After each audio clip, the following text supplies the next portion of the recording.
The crucifixion of Jesus. Who was responsible? Historical context of the crucifixion.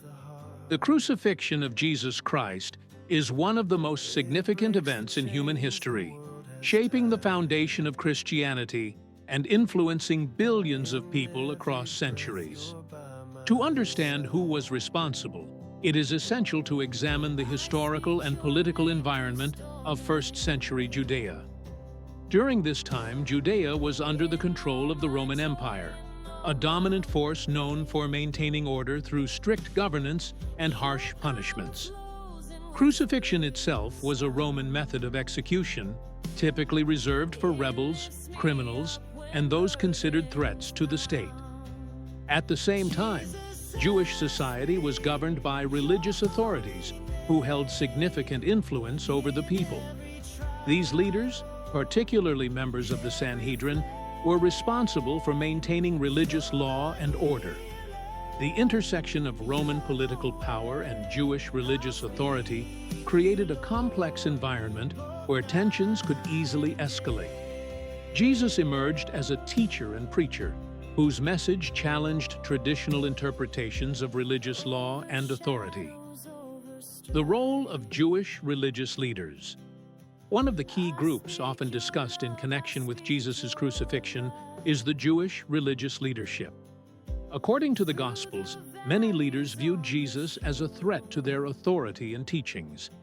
His actions, such as criticizing religious hypocrisy and claiming a unique relationship with God, sparked controversy.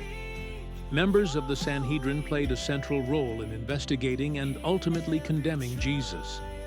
They accused him of blasphemy, a serious religious offense, particularly when he was perceived as claiming divine authority. It is important, however, to approach this topic with care and historical nuance.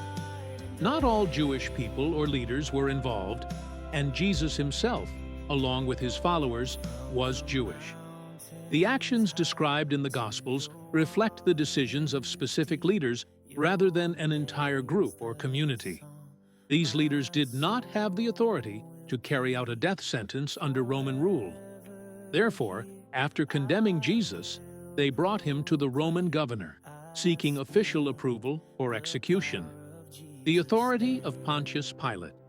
The final decision regarding Jesus' execution rested with the Roman governor, Pontius Pilate. As the representative of the Roman Empire, Pilate had the legal authority to sentence individuals to death. The Gospels portray Pilate as hesitant to condemn Jesus. He reportedly found no clear evidence that Jesus had committed a crime deserving death under Roman law. However, the situation was politically sensitive. Large crowds had gathered, and tensions were rising. Maintaining public order was one of Pilate's primary responsibilities. According to the accounts, Pilate attempted to release Jesus, but ultimately gave in to pressure from the crowd and religious leaders. He authorized the crucifixion, a decision that carried both legal and moral weight. The role of the crowd and society.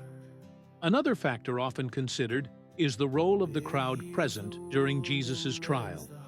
Some gospel accounts describe a group of people calling for Jesus' crucifixion and the release of another prisoner instead.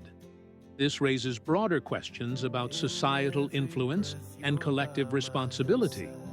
The crowd may have been influenced by religious leaders, public fear, or misunderstandings about Jesus' message. In times of political tension, public opinion can be easily shaped by authority figures or emotional reactions. It is also possible that different groups within the population had differing views about Jesus. While some supported him and followed his teachings, others may have seen him as a disruptive figure. The crowd described in the Gospels represents a specific moment, rather than the beliefs of all people at that time. Theological perspectives and lasting meaning.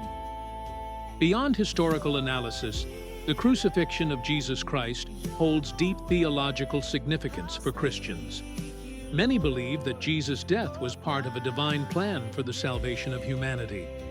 From this perspective, the question of who was responsible takes on a different meaning.